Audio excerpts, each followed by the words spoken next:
usapan natin yung mga paraan sa tamang pag-iipon at pag-invest. Okay? So marami po itong video na to. Pero ngayon, ang pag-uusapan lang natin ay yung step 1. Okay? So sa step 1, ito po dito po tayo magpo-focus. Alamin natin ang mga dahilan. Bakit ba gusto natin makapag-ipon at makapag-invest ng tama? Ayan. Okay? So before natin alamin paano, alamin muna natin bakit. Okay? Bakit at susunod na ang paano. Kasi pag hindi mo alam kung bakit ka nag-iipon, halimbawa nag-iipon ka, tapos merong sale, diba? Meron kang nakitang bagong cellphone, tapos mura, yung ipon mo napunta na sa cellphone. So mahalaga na alam mo muna kung para saan yan. Kasi pag ganun ang mindset natin, di ba? Nag-iipon ka pero di mo alam kung para saan, madali lang po yung gastusin, di ba?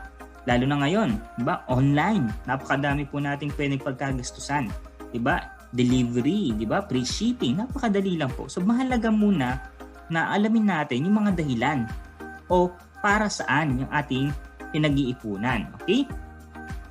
Meron po mga pangunahing dahilan bakit kailangan natin mag-ipon. Okay? Ano-ano po ito? Una, syempre po, mabit ang inflation o yung pagtaas ng bilihin. Tulad po before, pag nag-grocery ka, yung 1,000 mo, ay puno pa yung push cart. Aba ngayon po, yung 1,000 mo, plastic na lang. Diba? Minsan, nagtataka ka na lang. Diba? Yung 1,000 mo, pag nabarihan, ay saglit lang, ubos na agad. So mahalaga po na nag-iipon ka pero lumalago din, no? So nag-iipon at the same time yung ipon mo lumalago. Okay? Kasi po akala natin we are saving the right way pero we are saving the wrong way pala, 'di ba? Kasi ang ipon pag lang yan ay nakalagay sa alkansya sa bangko hindi po lumalago, no? So kailangan po talaga ilagay natin yan sa isang bagay o sa isang investment vehicle na lumalago. Okay? Kasi po, pag hindi po yan lumalago, kakainin lang yan ng inflation o yung pagtaas ng bilihin. Diba? So yung pera mo, hindi nagbabago. Yung 1,000 mo ngayon, 1,000 pa rin. Pero baka 5 years o 10 years from now, yung mabibili ng 1,000 mo, konti na lang. Diba? O liliit na lang. Diba? Kung hindi sa grocery, halimbawa sa burger.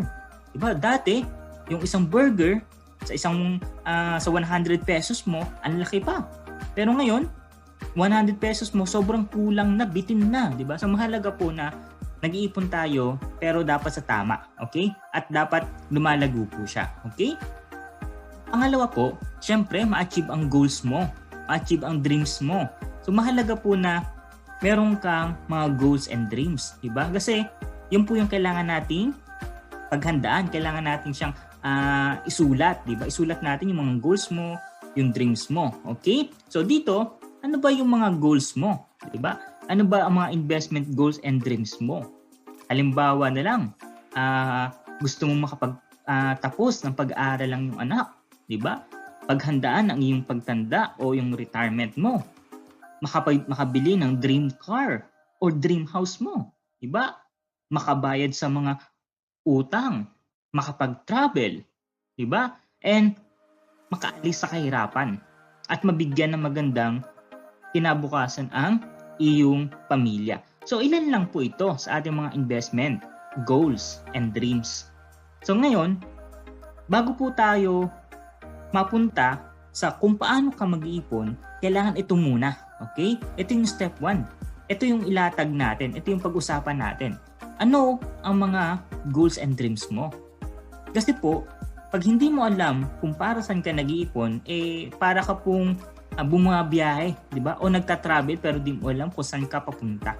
So napakahalaga na alam mo muna para saan ka nag-iipon. Okay? So bakit? Anong mga goals and dreams mo? So ngayon, isulat mo, no?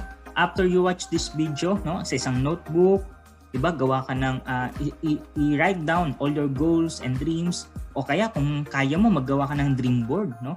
Simple lang. Ang dream board, ilagay mo yung mga picture ng mga bagay na gusto mo ma-achieve.